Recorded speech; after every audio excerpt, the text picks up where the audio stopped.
Hello, good evening, everybody. Early evening, late afternoon, wherever we are in the day, it's still sun outside. So for those of you who don't know me, I'm Andy Papachristos, the director of the Institute for Policy Research, IPR, here at Northwestern. It's a great privilege to welcome you to this beautiful space for today's distinguished public policy lecture, hosted by IPR and the Paul M. Treenan's Institute for Sustainability and Energy, with support from the Abrams Climate Academy here in Kellogg.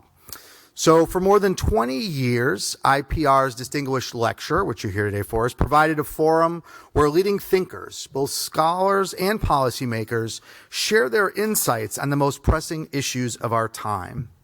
This is our second collaboration with Treenan's. In this past spring, we welcomed former Secretary of Energy, Dr. Stephen Chu, who spoke on the path to net zero emissions. And I see some faces who were also at that event. So thank you for being there, and thank you for coming back. Today, we're going to turn our attention again to climate change, which continues to be one of the most urgent challenges we face. We cannot think of more macro policy thing facing the world in this country. And in fact, there's also a lot of micro implications and processes which we'll probably hear about today as well. We are honored to host former White House climate advisor Ali Zaidi, whose leadership has shaped national and global climate policy at the highest levels. Before I hand the microphone over, I want to remind everyone that we are going to be collecting questions via a Google form that you can access via some clicky thing that will show up somewhere. Do I have to click it to show it up? I don't see anybody. Later? All right, it's coming up. Wait for the QR code. We're going to have limited time for Q&A. Some people have already submitted questions. We'll try to get as many in as we can. We are also videotaping and taking pictures today's event, so just be aware. I want to express my deepest gratitude to the co-sponsors. I mean, one of the brilliant things about my job that I really enjoy is getting to work across campus, institutions, departments, schools, and the partnership in Treenan's and Abrams has just been a lot of fun and very impactful, from the conversations we've been having all day to hopefully the conversation we'll have here this evening. I'd also like to thank Provost Haggerty for joining us today and her ongoing support of IPR and our policy research more broadly across the university. At IPR, we always talk about policy impact and research excellence, and I think we're going to hear a lot about that today, and we see it in the partners we have, the students we have, the scholars that we support. So I'm pleased to introduce someone who has really been championing research and policy work across Northwestern, ensuring that faculty and students have the support they need to pursue bold, big, impactful work. Eric Perot is Northwestern's Vice President for Research, overseeing about $1 billion enterprise across 22 university institutions and centers. A biomedical engineer and longtime faculty member. His pioneering research in neural and biomechanical control has advanced our fundamental science and real-world applications, which is really, again, talking to how we care about impact here at Northwestern. So please join me in welcoming Eric, who will introduce our distinguished speaker.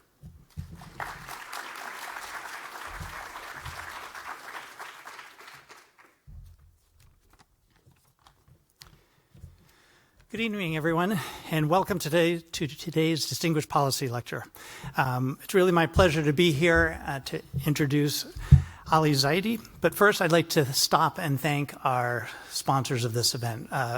Institute for Policy Research, led by Andy Papachristos, and the Treenan's Institute for Energy and Sustainability, led by Ted Sargent, who couldn't be here with us today.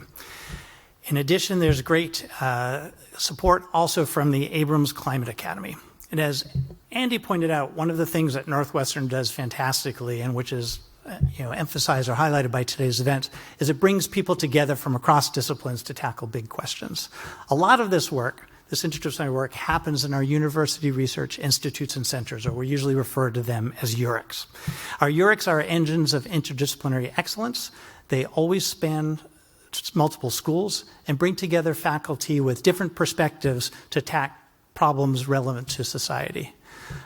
By nature or by design, our URICs are interdisciplinary. When we have URICs that partner with each other, like this event celebrates, it really brings together a variety of different perspectives that often don't come together. So I was just hearing about today's lunch where we had faculty from political science, from chemistry, from material science, from anthropology, talking about issues related to climate change. These are the things that make Northwestern a fantastic institution. If across the two URICs that are did the bulk of the work in terms of bringing our speaker in today. Faculty are developing next-generation batteries and materials. They're modeling resilient power systems. They're testing policies that attract both private investment while safeguarding vulnerable communities. Their collective mission is to connect science to the decisions we face today and in the years ahead, delivering tangible results that combine a desire for sustainability with also economic growth. Today's speaker has worked towards similar goals. Ali Zaidi has long operated where rigorous science meets real-world policy. As White House National Climate Advisor from 2022 to 2025, Ali coordinated federal efforts to accelerate clean energy deployment and resilience. Earlier, at the Department of Energy, his responsibilities ranged from reducing dependence on foreign oil to creating jobs by promoting clean energy and efficiency technologies. Ali also worked as a policy aide to U.S. Energy Secretary and our recent guest, Stephen Chu. It's a nice through line through your work, advising Nobel Prize-winning scientists and later going on to have a huge impact on climate policy of our nation. That path from policy or from science to policy is emblematic not only of the partnership between Trinans and IPR, but also of what we strive to do at Northwestern, where we take fundamental breakthroughs and use them to have an impact on society. Ali, your work aligns so well with what we try to do here that it's really a thrill to have you on our campus. Thank you for taking the time today. Please join me in welcoming our speaker, Ali Zaidi.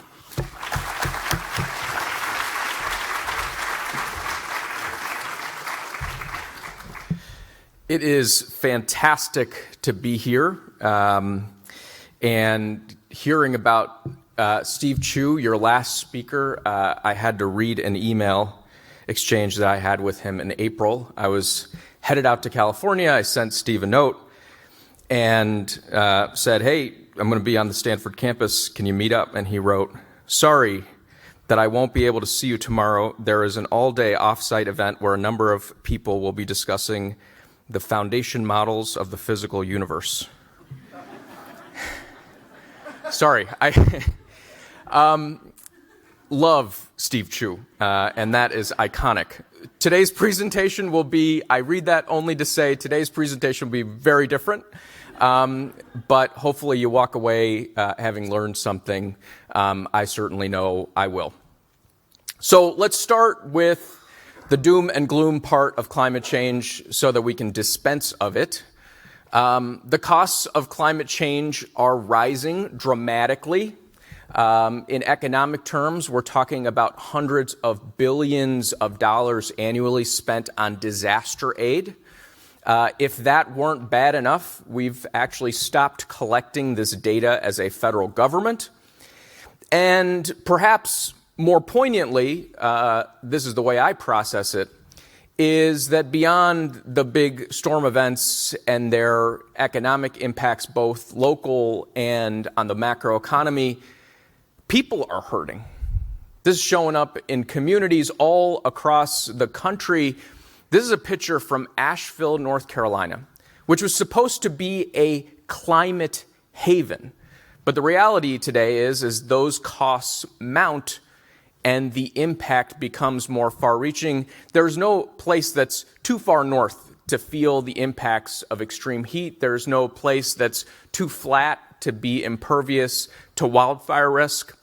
There's no place too inland to be sheltered from the next storm.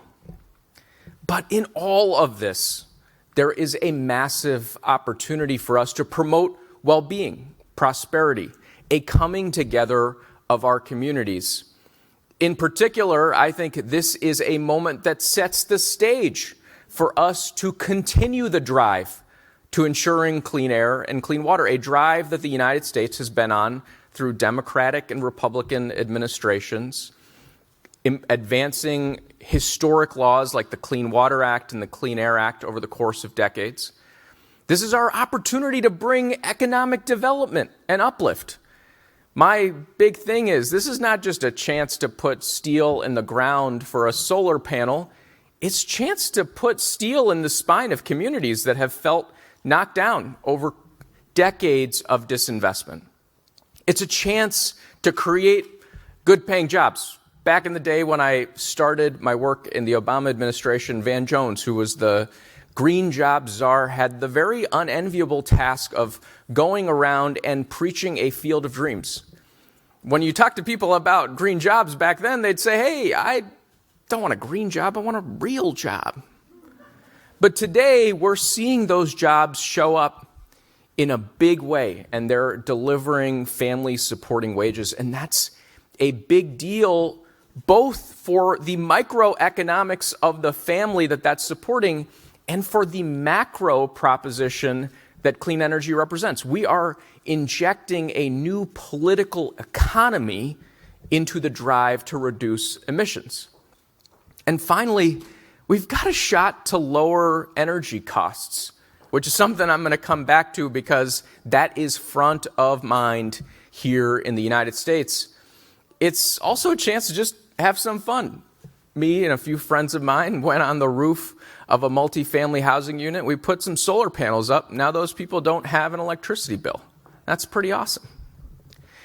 The opportunity, and for anyone who thinks they work on climate, daydreams about climate, maybe is depressed about climate, commit this to memory.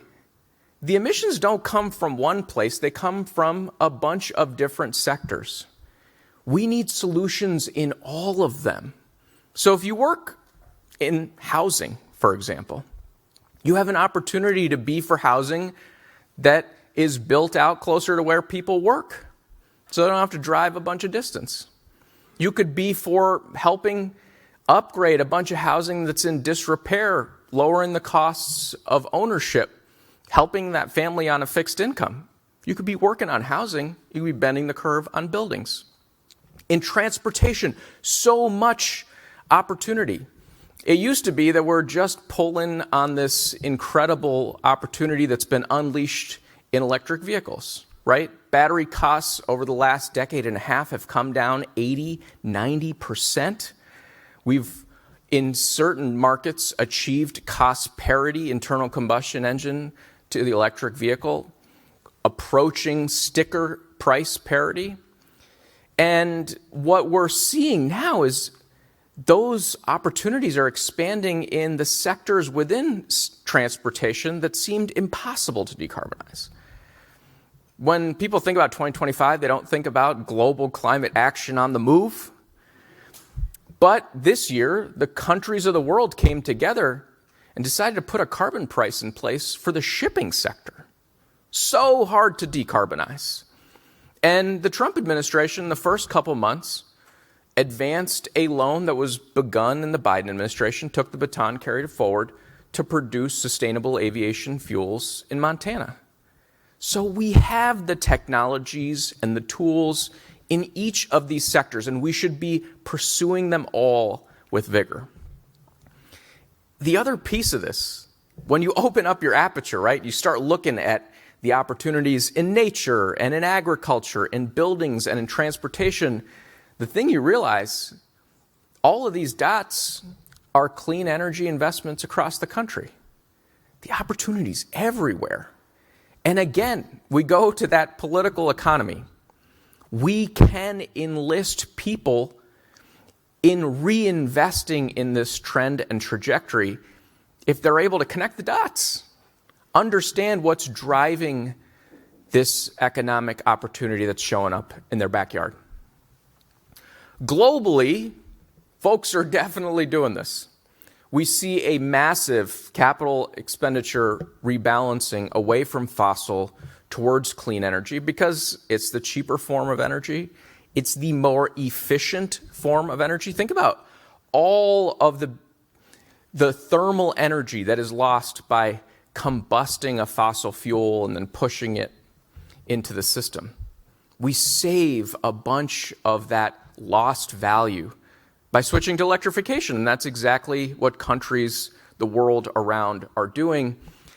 And we're seeing the fingerprints of that transition also bear out in the liquid fuels market. You got, on one side, the impact of the Middle East shock to the system.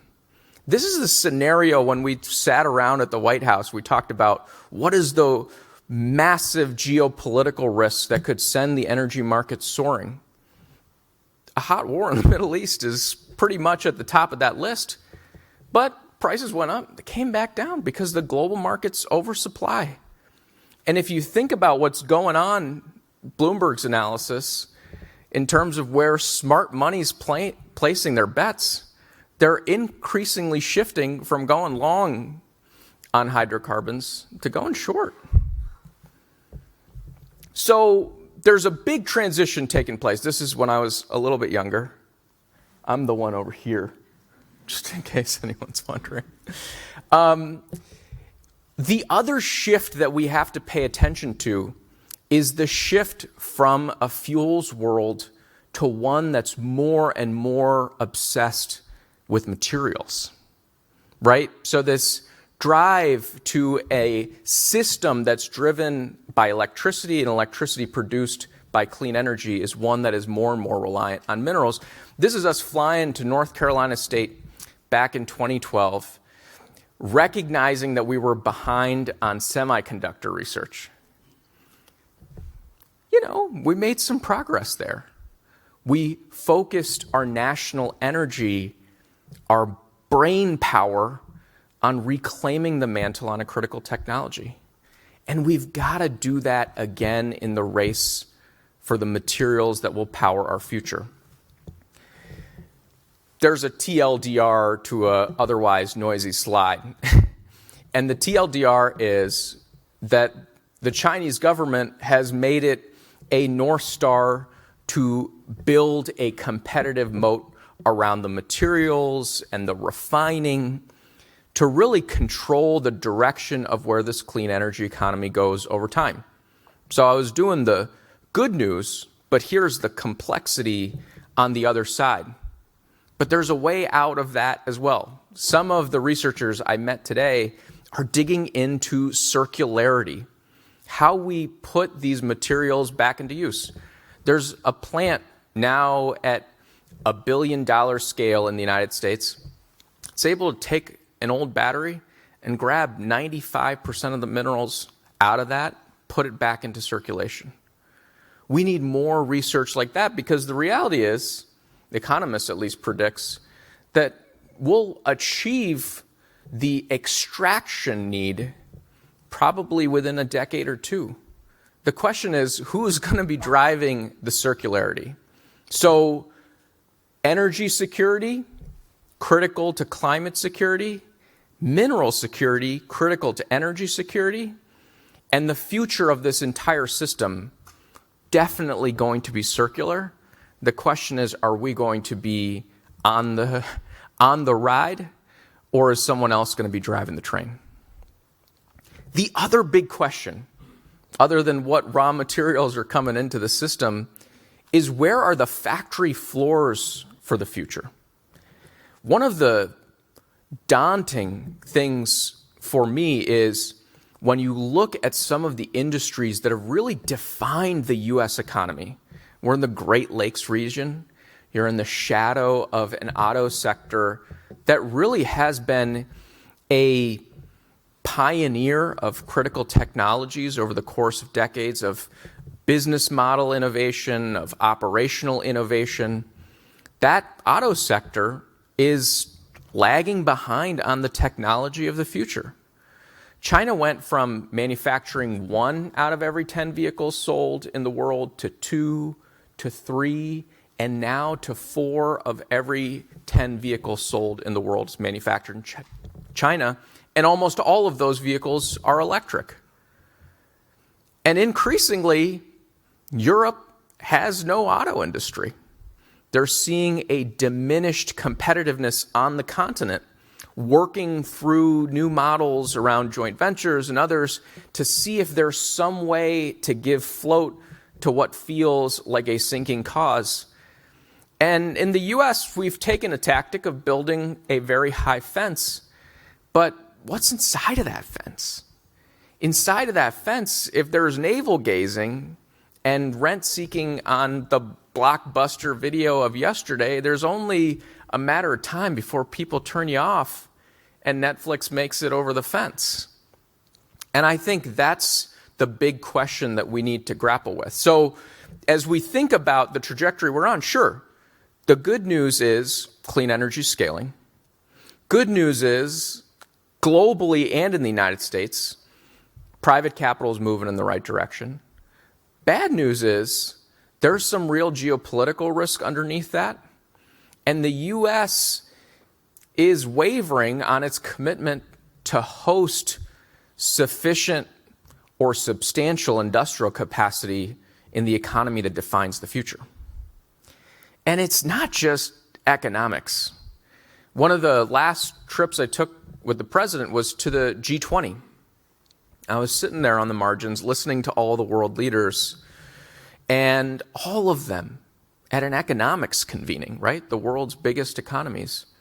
We're talking about climate, about clean energy, about the impacts on their economies and their people, and the technologies that would be necessary to increase energy access, but also to adapt to this new reality. Think about what China's been doing as we've been pulling the bridge back. They've been racing into these markets, and all of those blue dots, those are places that have inbound Chinese clean energy technology, and they're using that to a gigawatt scale emissions reduction. So a massive emissions reduction playing out globally, underwritten by the Chinese government. Is that a free lunch? Probably not. And I think we need to think as a country, not just about the geopolitics and the security of our supply chains, not just about the competitive edge and the margins for our companies, not just about the workers and the economic development opportunity, but also our place in the world and what that means in terms of implications for free societies and free people. The good news of the complicated export influence impact game is that a bunch more countries are jumping on this trajectory. I was born in Pakistan, raised in Pennsylvania. Pakistan was never a leader on clean energy until they soaked in a bunch of solar panels from China and almost overnight became the world's leader in distributed solar energy deployment, second only to Australia over the course of 5 years, going from zero to a substantial share of the grid. And they obviously have a proximity benefit to that flow of panels, but those panels are now being directed to the African continent. And I think there's a question for us in the United States. What are we offering to this transformation? Who will have the fingerprints of partnership and leadership in helping expand energy access to hundreds of millions of people? And by the way, this is really a story about distributed generation, but what's interesting increasingly across the continent is that there's a build-out of transmission lines that's going to facilitate scale-up of utility-grade renewable deployment as well. So I told you I'd talk about costs in the United States, and I love when the New Yorker can just really pack it all into one comic. But all across the country right now, people are wondering, why is my electricity bill so high? And maybe they're inadvertently jacking up their energy bill. For folks who live near data centers, year over year, because of congestion and other things, we're talking about bill increases that range from a 50% to several factors increase in just a year or two. Think about that if you are on a fixed income. Think about that if you're operating right up on the line. You came out of the pandemic. You were already hurting economically. Maybe you encountered some economic turbulence, and now you got this headwind of electricity, something that's been a bit of a, I think, sleeper in energy, in household budget conversations, right? We often talk about cost of prescription drugs, the cost of groceries, electricity surging up, in part driven by this incredible thirst for power that is coming from another megatrend. I always say can't spell climate without A and I. You also can't spell Ali without A and I, but that doesn't really make the same point. So what's going on underneath that? We've got, I told you the sort of the electricity price situation. These are the sort of growth rates and consumption underneath it. And one of the things people like to say, which I want to disabuse you of, is this idea that, oh, this is unprecedented energy growth that we're seeing. Unprecedented. We couldn't possibly do anything about it. Well, it's not unprecedented. It's just for several decades, we ran flat in energy consumption. And there's a reason we ran flat. We were talking earlier about bipartisanship with a professor who studies bipartisanship. It's a noble calling.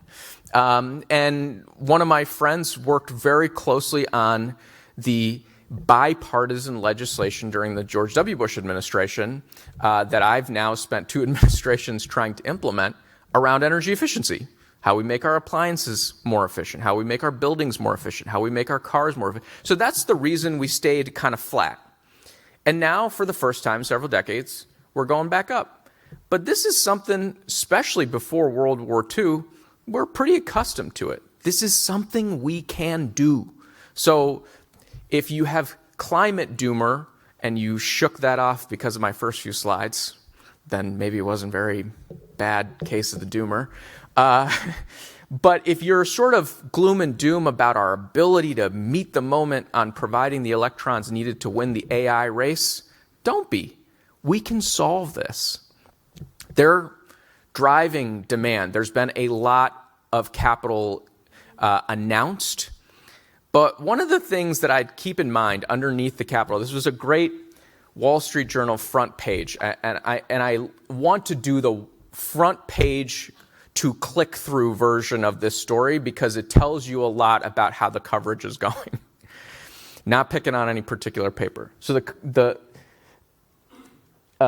great match, by the way. So the headline was, planned AI centers strain the energy grid, right? Planned AI centers strain the energy grid. It's a pretty declarative statement. But then when you click through, basically the story is like there are a bunch of data centers maybe showing up.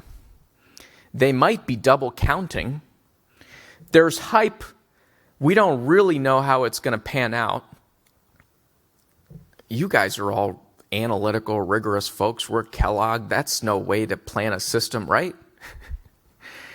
The risky part is if we overbuild, customers get stuck with the cost under our current rules. So one big question that we all have to grapple with collectively, reimagining climate policy, is how we come through to the other side of this. Win the AI race, deliver the electrons needed, but don't come on the other side having hurt our customers. And it's not entirely clear that we won't hurt the customer. Remember what I said about the last 20 years and all that energy efficiency that kept that curve flat? Well, it might do that again. We've been on this incredible Moore's Law trajectory, right? You all know Moore's Law, and we know that there's been a bounce back in demand. That's Jevons paradox, named after some old guy in the UK. Still gets credit for it. It's always good to name your thing. And as a result, look at that last chart on the right. The difference between the energy consumption for today's chips at 5 or 7 nanometers versus what we would have had a decade or two ago, it's orders of magnitude difference. So a lot of folks are at this place of, well, we're at 7 nanometers, 5, probably done, Moore's Law's flattened out, and now we have to build our model for our energy costs based on that.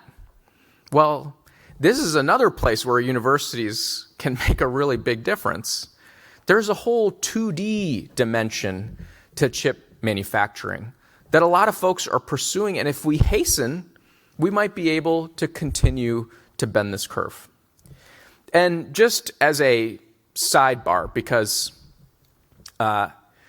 chances are the Wall Street Journal article is not the only one that you've encountered on the nexus of AI and energy and water, I thought it might be helpful just to take a sidebar. This is from Honey, I Shrunk the Kids, not the text, but the...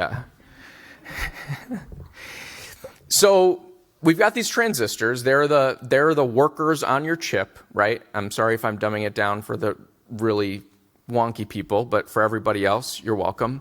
So you have these transistors, and they're getting smaller and smaller and smaller. This is like the Honey, I Shrunk the Kids part of it. And they're able to do the same amount of work, but they've gotten a bunch more energy efficient. Part of the energy-water nexus is just producing these more complex chips requires more energy and water. So that's some strain we're putting on the system. And if you live in Taiwan, they curtailed water usage and rationed it because the chips are using so much more water than they did before, right? Companies like TSMC in Arizona, they're trucking water to the Intel factory because there's so much water consumption. So that's part of it. But the other piece, this is the thing I want you to have in your head, is when you shrink all these workers down, you're still putting them on the chip. And so you have a bunch more workers, small workers doing the same amount of work, lots stuffed into a room, not like this room. Think about if there were 10 times more people in this room, it'd be really hot. So it's really hot now in that same size office.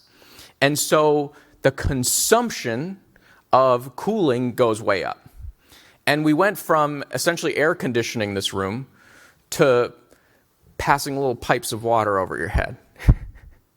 I've strained the analogy. Anyway, so back to the grid. Why is it so much of a struggle to meet this, whatever this demand is that's coming? A big part of the struggle is a process struggle. We have been building the grid, looking at every single project when it comes in to figure out how we'll make sure the grid remains reliable. And there's these organizations around the country, ISOs, RTOs, transmission organizations created by the Federal Power Act. And they run through this entire process every single time an application comes in, and they reevaluate the grid, and they reevaluate the grid, and they reevaluate the grid using a really clunky, outdated system and a really clunky legal system that doesn't necessarily prioritize affordability and speed in the way we would want. And so the result is that tell me if this blows your mind. Look at how much installed capacity we have, and look at how much is just waiting in this do loop. So data centers, they're creating a lot of demand. 5%, 10% growth, 15% growth, depends on who you ask. And if you kick the tires like I'm trying to do, thinking about where the technology is likely headed underneath it, then you have different expectations around the consumption based on what happens with the chips. The consumption of the cooling depends on what happens with the next generation of cooling technology, but you're still in that ballpark. We have the ability to double or triple the grid if we could just skip the do loop. And that is a big opportunity for policy entrepreneurship, for engineering and technical innovation, and for technology to be deployed. Now, one of the things that you would care about if you're trying to expand the grid is finishing the chart. Apologize for that. Is making sure that you build power lines. But I will do the generative thing here and tell you that the rest of the chart, all the way to the right, kind of looks anemic.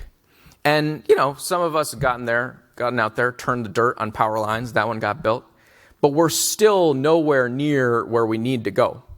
And for us to make progress, what we're going to need to do is get more creative than just building power lines, because it's going slow. We need to speed it up. But we're going to need to do more to move electricity around the grid.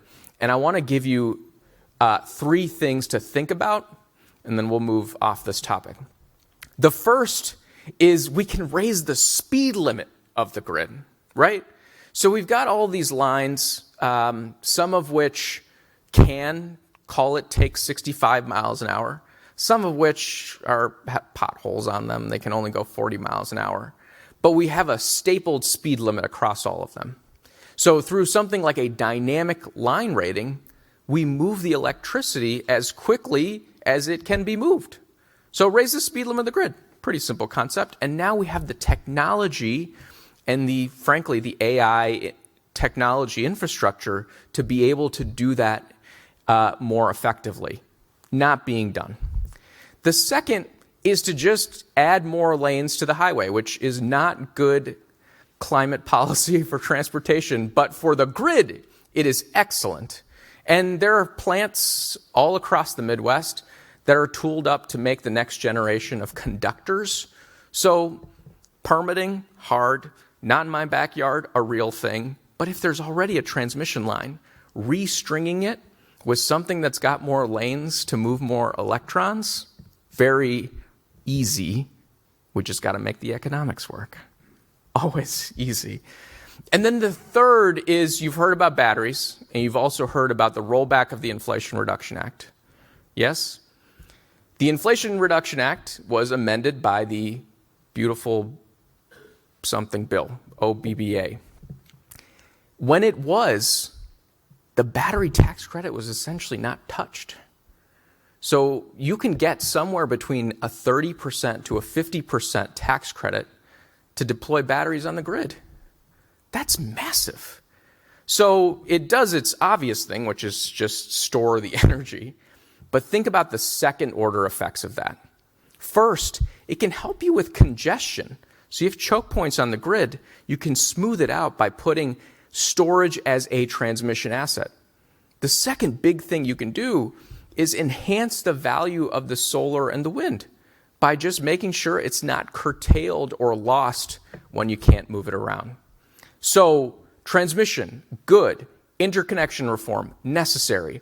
All this other stuff, new technology and tools for which we need law, a scaffolding, a regulatory scaffolding, so that this stuff can get financed and doesn't just sit in venture capital land.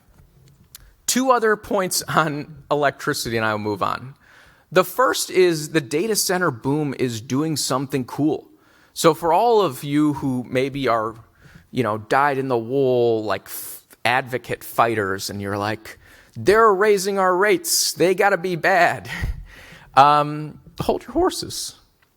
There's a shooting star. Can you hitch a ride on that? That's what I think. Can we be opportunistic? And the nuclear folks definitely are.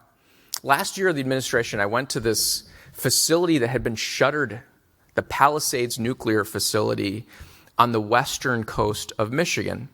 And I know this is not your school, but the Wolverines and the Hoosiers got together, the names of the 2 rural cooperatives, to backstop bringing this plant back. And remember that point I made about economic revitalization? It's not just a job, it's about dignity and respect. There was a retired utility worker who came back who thought he was retired just like the plant. He's training up the next generation of workers. How cool is that? And I think the American people are catching on as you see the polling and the public acceptance of this zero emissions technology pick up. And this is just really a test to see if anyone can see what I'm holding up. I loved one of my party tricks is to bring diagrams into the Oval Office. But that one is me explaining geothermal to the President of the United States. Enhanced geothermal. Enhanced geothermal is having a moment, and it's not your grandpa's geothermal, right? Geothermal used to be the stuff that you had next to the basement. Now we're talking about a 2 gigawatt enhanced geothermal facility feeding data centers in Utah. You know what 2 gigawatts is? It's the size of the Hoover Dam. That's how much power that is. Just one project that we permitted. Okay, so that's enough about power. Although if you want to get after the climate crisis, if you believe it's a crisis, if you want to attack the affordability crisis, if you believe it's a crisis, if you want to inject a bunch of economic opportunity in places that have been distressed because you think that's the right thing to do, electricity is the way to do it. And I would, regardless of your discipline, think about how you might help us get there. This is me floating above the Amazon, and a very, very cool trip that I got to take. And we're flying above the Amazon, the president being the first sitting president to take a trip there, 2 Marine One helicopters. And you could see the scarring of climate change on the landscape, which is breathtaking at that scale, right? We see it in small ways, fingerprints here on the lakes, everywhere.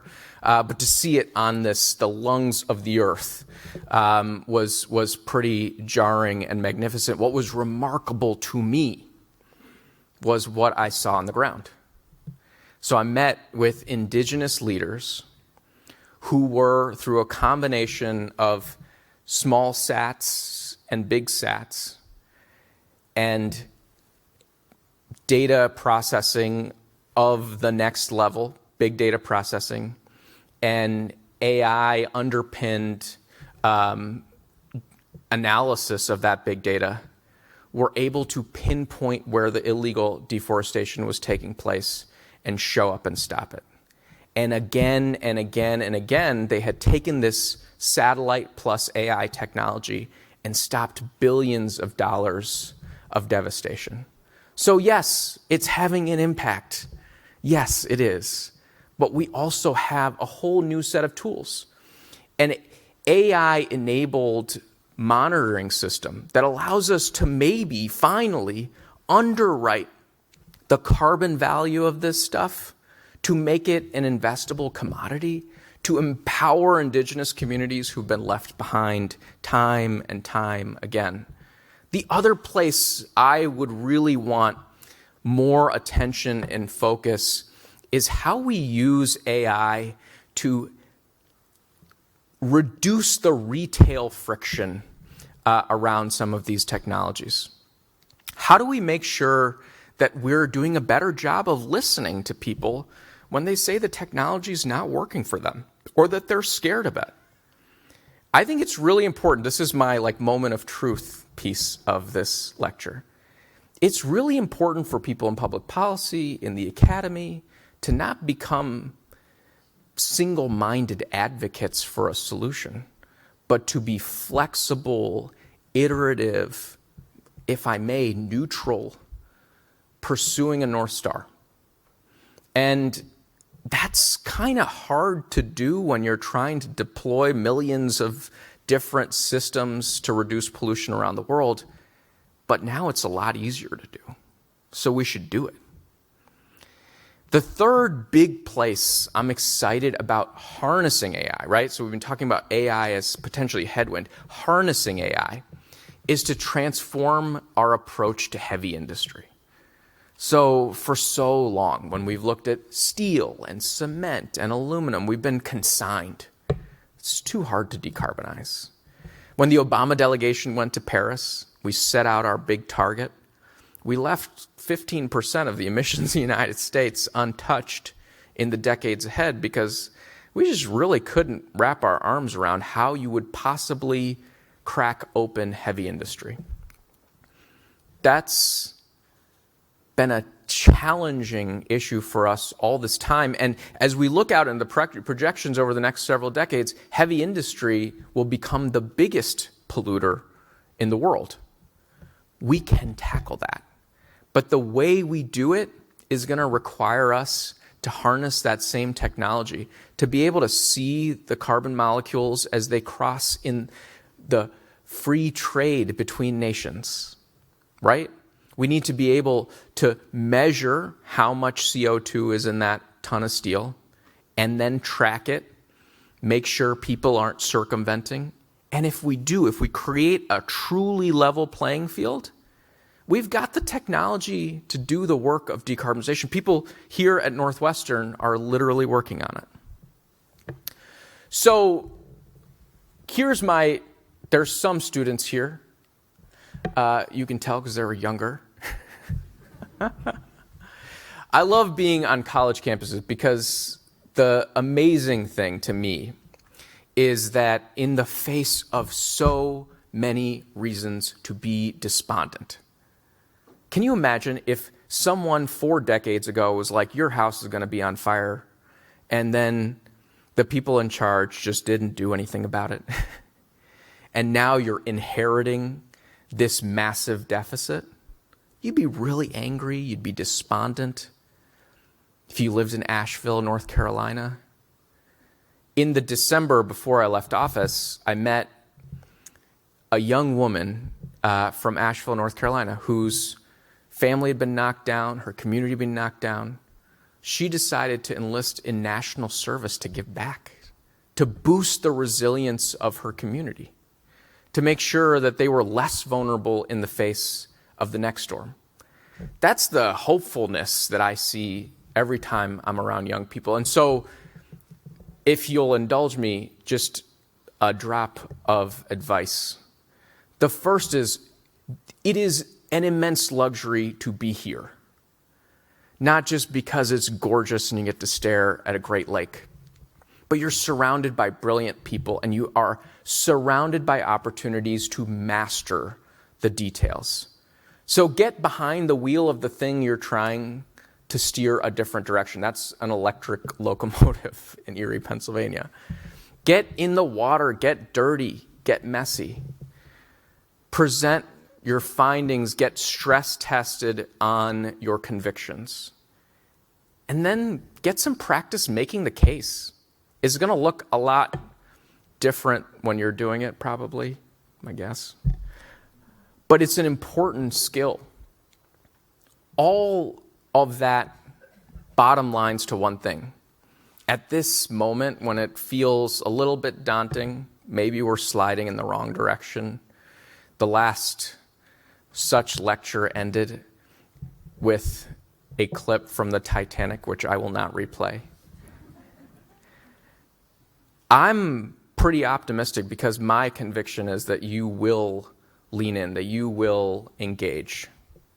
Because the impacts are here, the costs are mounting, but the solutions are so powerful and they are within reach.